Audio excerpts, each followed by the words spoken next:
al Evangelio de Juan, capítulo 19, versículo 30. Cuando lo tenga, entonces dice amén. Juan 19, 30. Dice la palabra del Señor: cuando Jesús hubo tomado el vinagre, dijo, consumado es. Y habiendo inclinado la cabeza, entregó el Espíritu. Padre bueno, te damos gracias en esta noche, porque hoy podemos reunirnos en este lugar para recordar tu sacrificio en la cruz. Padre, en esta hora queremos ir a tu palabra, para que sea ella la que toque nuestros corazones, la que hable a nuestra mente, Señor, con este mensaje que tú quisiste dejarnos como un testimonio de tu sacrificio por causa de nosotros. En el nombre de Jesús oramos para que tu Espíritu Santo haya cabida en nuestro corazón, Señor, para recibir esta palabra, cada uno de nosotros, y poder vivirla en la cotidianidad, en el momento, Señor, que sea necesario. Cristo Jesús, colocamos este tiempo en tus manos y te damos gracias. Amén. Bien, hermanos, allí en lo que tiene que ver con la publicidad de la iglesia, colocamos un título, ¿verdad? Colocamos la palabra tetelestai. Realmente es una palabra griega que traduce lo que nosotros conocemos como dos palabras. Dos palabras en el español son traducidas en una sola palabra en el griego, que es consumado es. ¿Ya? Consumado es, tetelestai. Okay, pero ¿qué significa esta palabra?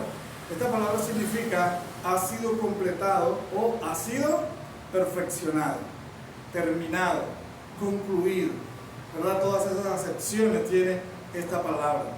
Cuando Jesús dijo estas palabras en la cruz, estaba indicando algo, estaba diciendo: mi obra en la tierra ha terminado. Había cumplido su propósito de salvar a la humanidad del pecado y de la muerte eterna. Okay, su sacrificio en la cruz, el sacrificio de Cristo en la cruz, que muchas veces nosotros lo vemos como un acto de religiosidad. A veces pensamos bueno, no hay que comer carne en estos días porque hay que guardar al Señor y eso.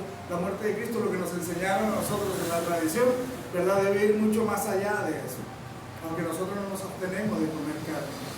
¿Sabe que hasta un sacerdote de la religión tradicional le escuché decir algo interesante hoy?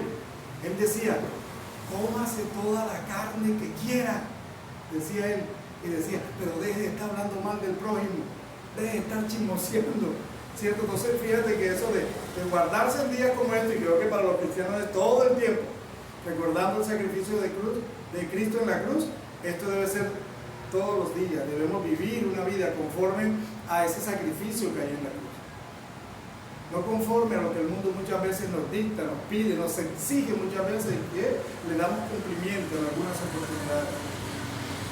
Debemos vivir conforme a ese sacrificio. Tetelestai, consumado es una palabra que entraña muchas cosas, pero sobre todo entraña un gran beneficio para nosotros.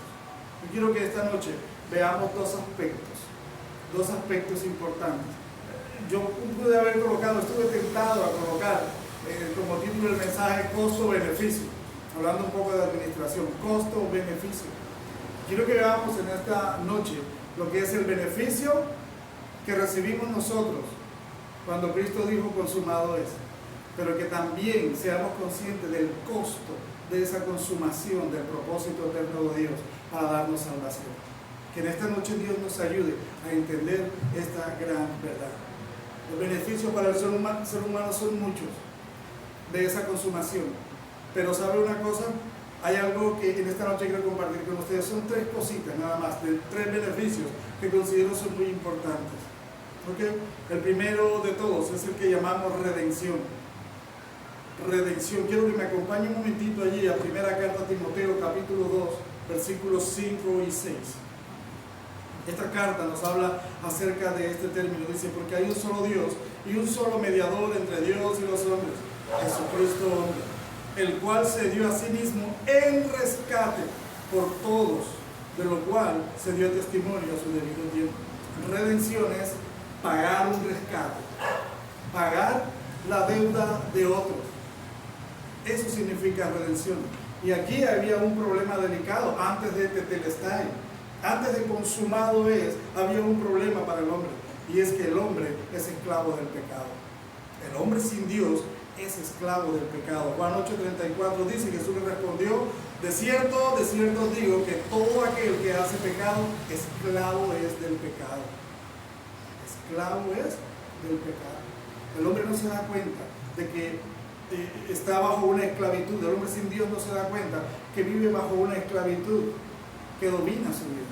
Usted conoce muchas personas que practican cualquier vicio y dicen no, sea alcohol, drogas. Muchas veces escucha decir no, yo esto lo hago pues por diversión y todo, por pasar la chévere, pero el día que yo quiero lo dejo. Eso es mentira. Eso no es cierto. El hombre que está agarrado de un pecado, tomado de un vicio, no se puede deshacer de él por su propia fuerza. No puede dejarlo. Simplemente es esclavo y él le saca las mil excusas. Es diversión, es chévere, me siento sabroso, yo no le hago mal a nadie con esto, yo uso mi plata de mi trabajo para estas cosas, ¿verdad? No le estoy quitando plata a nadie, ese no es problema de nadie. Si yo quiero gastarme mi plata en lo que yo quiera, y porque yo soy yo y yo gobierno mi vida. Mentira. No gobierna su vida. Su vida está siendo gobernada por el pecado. Y Jesús lo dijo claramente en Juan 8:34, el que hace pecado, esclavo es del pecado. Él usa esta analogía de un esclavo y su amo, lo que es el amo, para hacer la observación de que un esclavo obedece a su amo porque es de su propiedad. ¿Sabe que en los tiempos de Jesús, en la edad antigua, por mucho tiempo, un esclavo no era dueño de su propia vida? Su vida le pertenecía a su amo por ser esclavo. Él podía hacer con su vida lo que quisiera. Creo que eso lo hemos visto muchas veces. Lo hemos visto nosotros, lo hemos leído, hemos visto películas, hemos visto de todo que trata acerca de la esclavitud. Yo les he hablado de una serie por allá de los 80, tal vez 70, no sé, que se llamaba Raíces, y nos habla justamente de los primeros esclavos que llegaron a Norteamérica, pero inicia en África. Nos muestra todo el proceso, como un muchacho que era un príncipe de una población africana, Kunta Kinte, era un príncipe, pero es cazado como un animal, es subido a un barco, que dura mucho tiempo en la mar, donde muchos de ellos mueren, donde muchos de ellos padecen enfermedades, son botados al mar, y algunos que llegan a los Estados Unidos, a América, entonces son convertidos en esclavos. Kunta Kinte no entiende esto. No entiende por qué, si él era un hombre que vivía feliz con su familia, con sus padres, era un joven, pero es tomado y obligado, es tomado por la fuerza para hacer lo que el otro quiere que él haga. Esto es esclavitud. Esto es justamente lo que está diciendo Jesús en la analogía que él utiliza. El hombre tiene un problema y es que está literalmente bajo el yugo del pecado. Cuando el pecado es nuestro amo, somos incapaces de resistirlo. Toma nuestra vida totalmente. Pero ¿saben? ¿Qué te les cae? Consumado es. Primera carta de Pedro, capítulo 1, versículos 18 y 19 dice: sabiendo que fuisteis rescatados de vuestra manera de vivir, de vuestra vana manera de vivir, la cual recibisteis de vuestros padres, no con cosas corruptibles como oro o plata, sino con la sangre preciosa de Cristo, como de un cordero sin mancha y sin contaminación. La palabra redimir significa comprar, pagar un rescate, rescatar. En la Biblia se usaba para referirse al pago de la libertad de un esclavo. Pero se usaba la palabra redimir, que estaba diciendo: yo he pagado el precio por la libertad de este esclavo. Un ejemplo claro que tenemos en la Biblia lo da esta mujer, Ruth. Ruth salió, se casó, fue fuera de la ciudad, regresó a la ciudad viuda, ¿verdad? Y ella no tenía quien la sustentara, no tenía un respaldo, su esposo había muerto. Lea el libro de Ruth, una historia hermosa, pero nos da a nosotros una claridad acerca de lo que es ser redimido. Hubo un hombre llamado Boaz que se enamoró de Ruth, ¿verdad? Y él fue a la puerta de la ciudad y dijo: ¿quién se cree que tiene derecho sobre ella? ¿Hay algún familiar, hay alguien que crea que tenga? Entonces yo pago el precio por ella, yo la redimo a ella. Yo redimo su dignidad, la traigo como mi esposa. Paga por Ruth la libertad de esta mujer. Pero ¿saben? Jesús pagó mucho más que eso. Jesús pagó, nos redimió por el pecado. Cristo nos rescató de la esclavitud del pecado, como dice Pedro, pagando con su sangre en la cruz. Hace un rato nosotros cantábamos preciosa sangre, ¿cierto? Que derramó Jesús en la cruz. Preciosa y valiosa sangre que derramó Jesús en la cruz. Hay una historia que creo la conté alguna vez en este lugar, una ilustración que nos habla perfectamente de lo que es la redención. Y es la historia de un niño, de un jovencito, un muchachito que era muy inquieto, se parecía a mi nieto, muy inquieto, y tomó y construyó un barquito de madera. Eso me trasladó a mi infancia, cuando vivía en Villanueva, a la orilla del Caño, allí cerquita al río, que también poníamos barquitos allí de papel, ¿verdad? Hasta un día mi hermano construyó uno de madera. Yo me imagino que el que construyó ese niño era algo así. Y él estaba feliz y lo marcó con su nombre.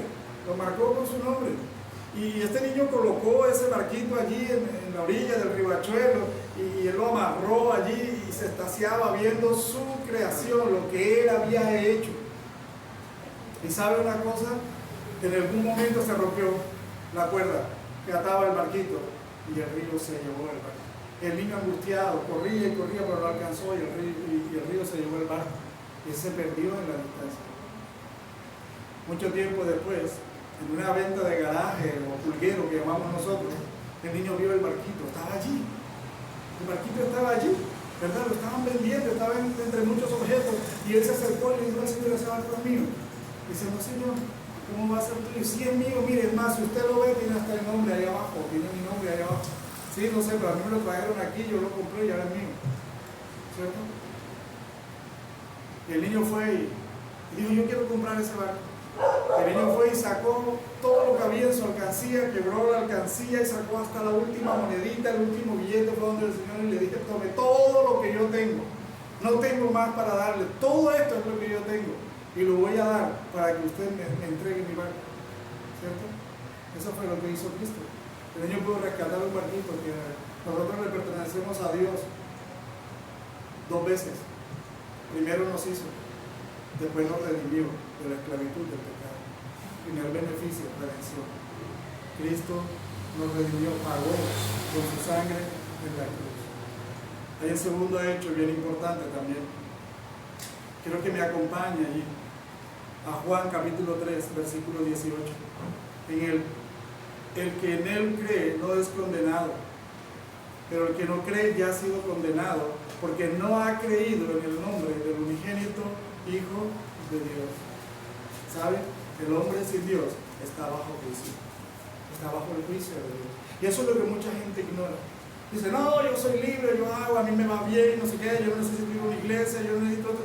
El hombre sin Dios está bajo juicio por lo que dice la palabra de Dios. El que no cree en él ya ha sido condenado. Ya es condenado. El juicio de Dios está sobre esta persona. Déjeme decirle que Dios es un juez absolutamente justo y recto. Absolutamente. Y por su carácter, su justicia y su rectitud son perfectas. Y Él no puede pasar por encima de eso. Él no puede mentir, no puede violar lo que Él es en sí. Un Dios justo, un Dios recto, un Dios que le va a cada quien lo que le corresponde. Un juez humano que sea justo y que sea recto no estaría satisfecho si un criminal quedara sin castigo. Nosotros como sociedad, cuando escuchamos de que alguien ha cometido muchos crímenes, ha fallado, ha robado, ha hurtado, ha asesinado y después sale a la calle por vencimiento de término, como suele suceder en nuestro país, porque no se presentaron las pruebas suficientes, aunque todo el mundo sabe que cometió el delito, ¿qué es lo primero que sentimos nosotros? Indignación. Un juez justo, un juez recto, no va a estar en paz si un criminal no ha recibido la justicia, no ha recibido el castigo por su falta. Amén, hermano. Dios, como juez justo y recto, no puede estar satisfecho con aquellos que le han faltado, con aquellos que han fallado a la ley de Dios. ¿Saben? Pero aquí está el segundo beneficio, aunque estamos bajo juicio, aunque el hombre esté bajo juicio, el hombre es Dios. Tenemos el segundo beneficio de la cruz de Cristo. El hombre ha sido liberado del juicio de Dios porque un sustituto ocupó el lugar del infractor. Eso se llama propiciación y es el segundo beneficio. Un sustituto. Cristo fue nuestro sustituto en la cruz y llevó el juicio que era para nosotros. Al final, quienes deberíamos estar en esa cruz deberíamos ser nosotros, para pagar por nuestro pecado. El juicio de Dios debió caer sobre nosotros y el juicio de Dios caerá sobre aquellos que han dado la espalda al llamado de Dios, a la propuesta de Dios de salvación. El juicio de Dios vendrá sobre ellos, ¿saben? Pero Jesús es la propiciación por el pecado del hombre. Juan capítulo 4, versículo 10 dice: en esto consiste el amor, no en que nosotros hayamos amado a Dios, sino que Él nos amó a nosotros y envió a su Hijo en propiciación por nuestros pecados, a ocupar nuestro lugar. ¿Sabe? La palabra propiciación se usa en el Antiguo Testamento. ¿Dónde? Cuando se habla del propiciatorio. Hemos leído allí del mobiliario del templo. Propiciatorio significa trono de misericordia. El propiciatorio que era la tapa que cubría el arca de Dios, el arca que estaba ubicada en el lugar santísimo del tabernáculo. Estaba allí el propiciatorio.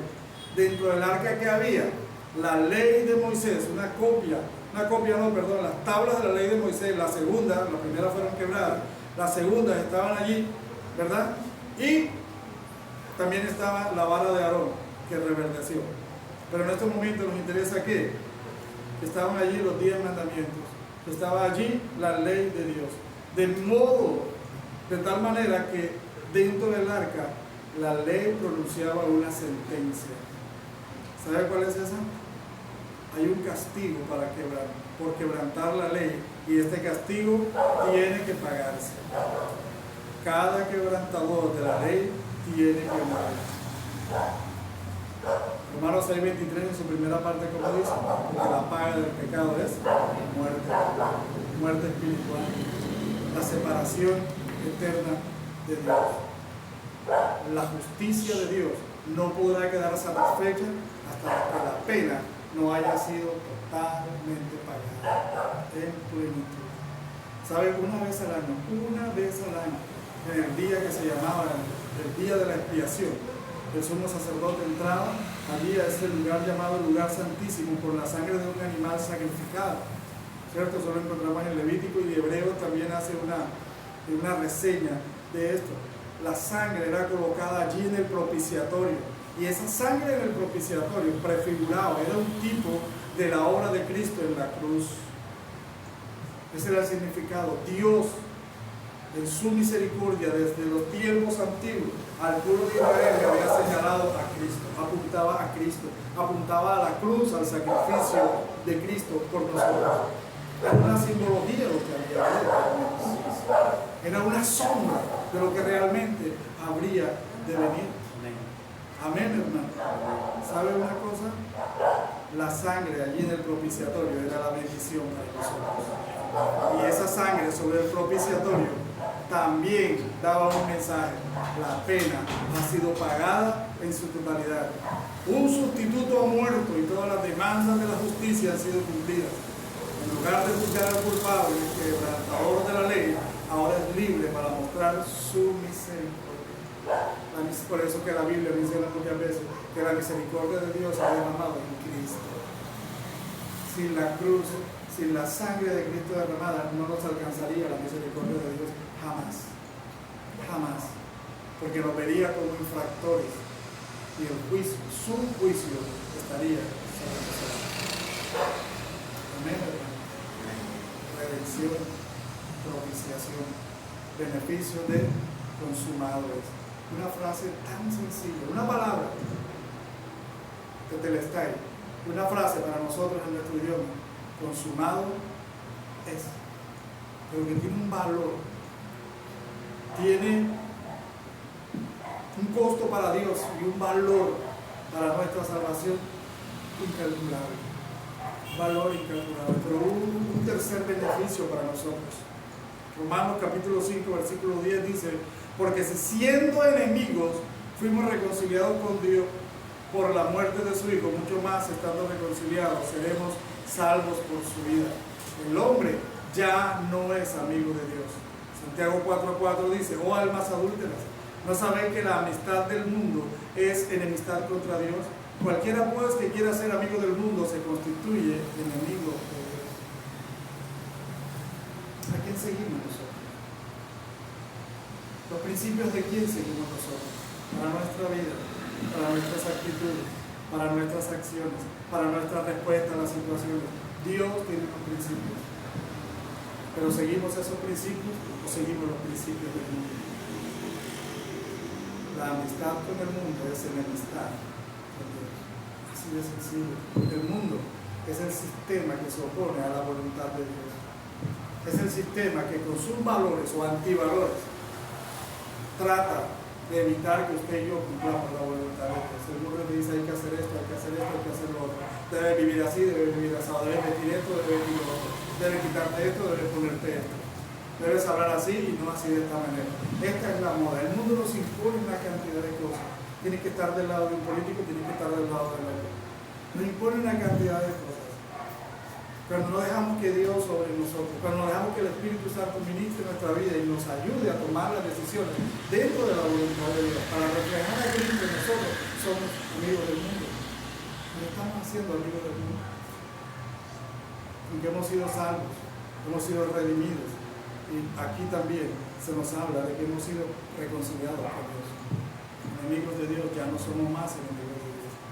¿Saben? Segunda a los Corintios, capítulo 5, versículos 17 al 21, dice la Escritura: de modo que si alguno está en Cristo, nueva criatura es. Las cosas viejas pasaron, he aquí todas son hechas nuevas. Y todo esto proviene de Dios, quien nos reconcilió consigo mismo por Cristo y nos dio el ministerio de la reconciliación. Que Dios estaba en Cristo, reconciliando consigo al mundo, no tomándoles en cuenta a los hombres sus pecados, y nos encargó a nosotros la palabra de la reconciliación. Mire, yo el domingo antepasado hablaba con los hermanos que están iniciando el discipulado. Les decía: cada vez que yo leo esto, yo me imagino esa imagen de lo que es la verdadera reconciliación. Cristo en la cruz. No puedo levantar mucho este brazo porque está muy afectado. Cristo en la cruz.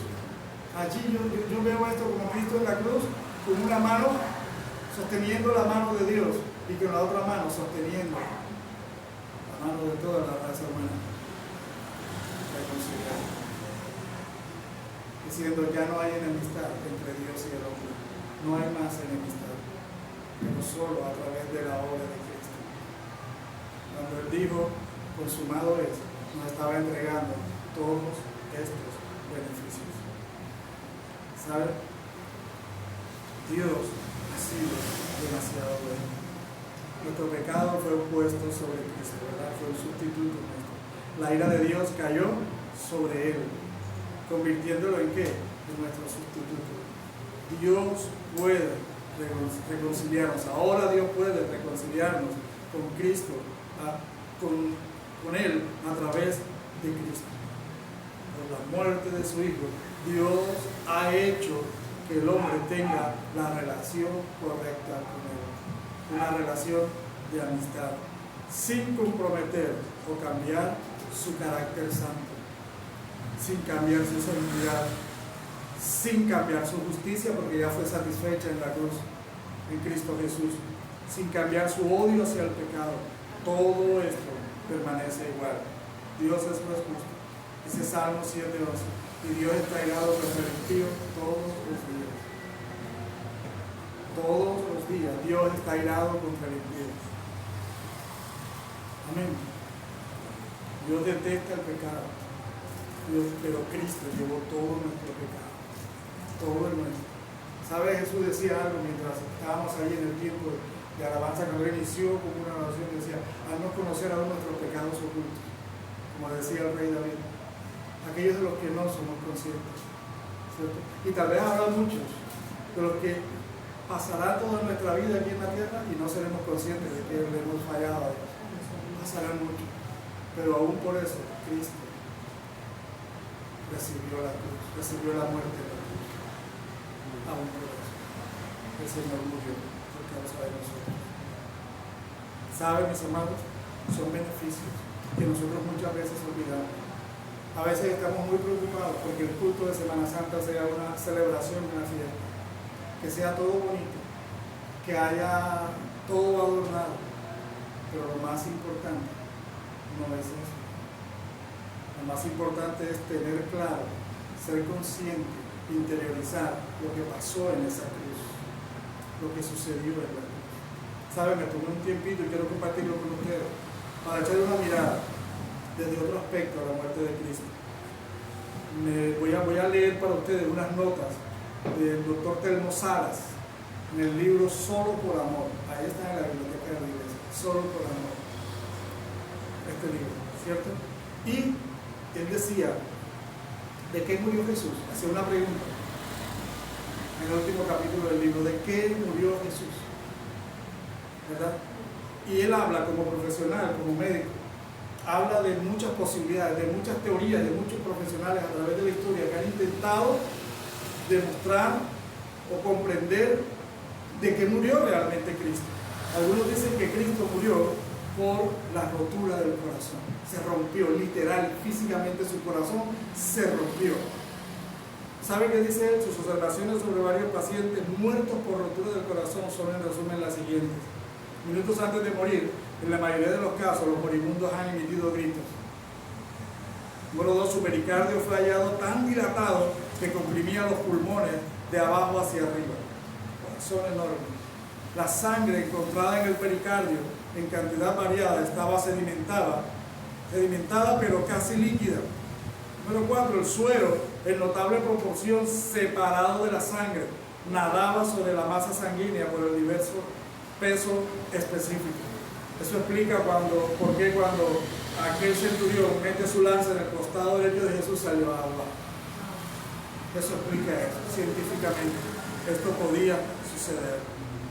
Efectivamente, la bolsa pericárdica repleta de líquido oprimía el pulmón derecho y lo empujaría de abajo hacia arriba. Cuando la lanza del soldado penetró a través del costado hasta el corazón, la masa de sangre a presión tuvo un inmediato escape sin esparcirse por el espacio pleural, que estaba anulado en aquel punto y saliera directamente hacia el exterior por el pulmón abierto. Ahora, está claro. Hay un doctor Lebec que dice que Cristo murió por asfixia. Era un cirujano del Hospital San José de París.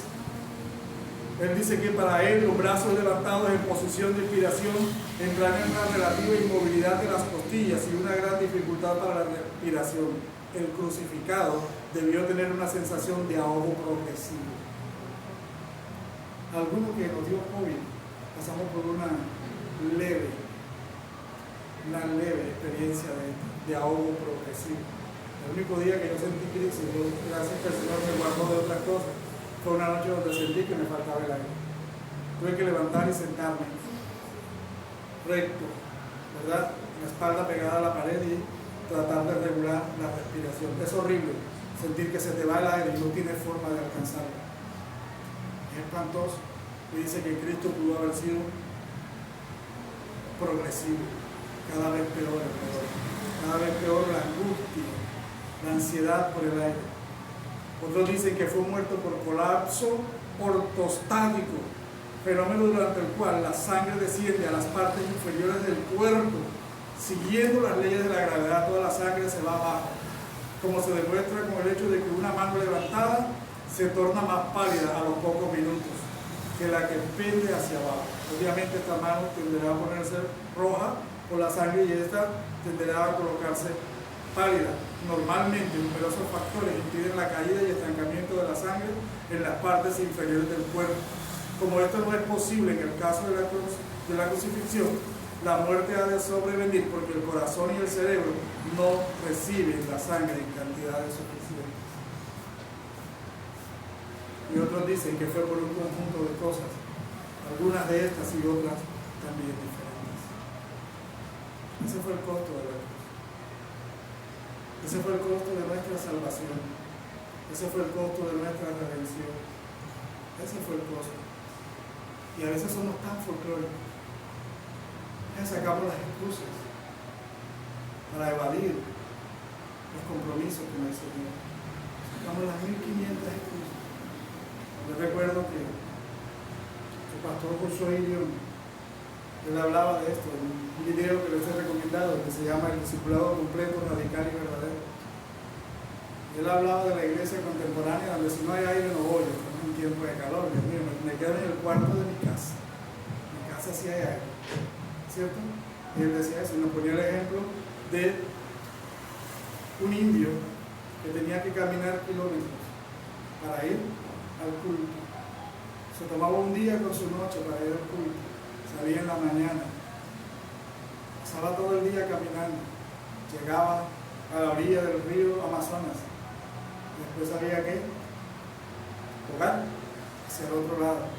Del otro lado, subir la montaña para ir al culto, para estar en un servicio. Ese indiecito sabía el costo de la salvación. Ese indiecito conocía perfectamente lo que había pasado en la cruz. Tenemos mucho que aprender de ese indiecito. Póngase de pie, mi amado hermano.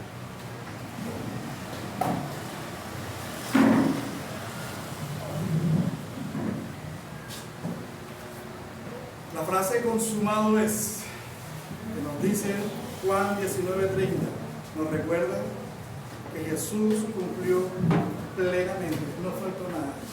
Jesús cumplió plenamente su misión en la cruz, para que usted y yo tuviésemos salvación. Lo hizo todo, derramó hasta la última gota de sangre, entregó su vida allí. Imagínese ser crucificado después de ser azotado con unos azotes que llamaban disciplinas, que eran de cuero y que en las puntas tenían pedacitos de hueso en forma de púa. Literalmente la piel de Jesús en su espalda, en sus costillas, donde quiera que llegaban, estas disciplinas eran desgarradas. Después de eso, el martillo de la cruz cumplió plenamente, totalmente el sacrificio para nosotros. Este momento de la muerte de Cristo allí, este momento de decir bien marca el cumplimiento de las promesas de Dios, de las promesas divinas, y en esta noche nos hace una invitación a reflexionar sobre el amor y sacrificio que Jesús mostró por todos nosotros. Yo me preguntaba esta tarde, ¿estoy viviendo consecuentemente con ese amor que Él derramó sobre mi vida? Mi vida es una respuesta a ese amor. Yo me lo preguntaba, ¿sabes? Y me sentía avergonzado. Me sentí muy avergonzado. Tanto sacrificio, tanto amor y vivir este estilo de vida. Jesús nos ama demasiado. Por eso ahora podemos entender Juan 3:16, porque de tal manera ahora entendemos cómo fue la manera en que Dios demostró su amor hacia nosotros. Ese eco, ese debe ser un eco del grito consumado es. Debemos sentirlo en lo profundo de nuestro corazón, como el amor más grande derramado sobre los seres humanos. El amor más grande. No hay amor más grande que el amor de Cristo. ¿Sabe qué es lo más hermoso de todo? Que Él también nos da una promesa. Ni la vida, ni la muerte, ni lo alto, ni lo profundo, ni ángeles, ni potestades, ni ninguna otra cosa creada podrá separarnos del amor de Dios en Cristo Jesús. Padre, gracias te damos en esta noche, Señor. Gracias por recordarnos a través de tu palabra, Señor, este gran sacrificio de amor que tú hiciste por nosotros. Gracias. Ayúdanos a reflexionar en esta verdad y que nosotros podamos permitir que tu Espíritu Santo continúe su obra en nosotros, que pueda formar a Cristo en nosotros, que podamos comprender esa realidad, la realidad de ese amor que para nosotros fue gratis, pero que tuvo un alto costo para ti, Señor. Entendamos esta verdad, Señor, que nuestra vida sea una respuesta de amor al amor más grande que se ha derramado sobre nosotros. Que cada palabra, que cada actitud, que cada acción de nosotros sea una respuesta que te glorifique a ti con nuestra propia vida, Dios. Te lo pedimos en el nombre de Jesús. Padre, perdónanos si no hemos sido capaces de dimensionar el sacrificio. Perdónanos si hemos sido religiosos, si hemos visto esto como un simple acto de religiosidad y aceptarlo como algo común. No fue común. Costó hasta la última gota de la sangre de tu Hijo. Y estamos agradecidos que a través de este sacrificio tu misericordia se derramó abundantemente en nosotros. Gracias te damos, Señor, en el nombre de Jesús. A Dios sea la gloria.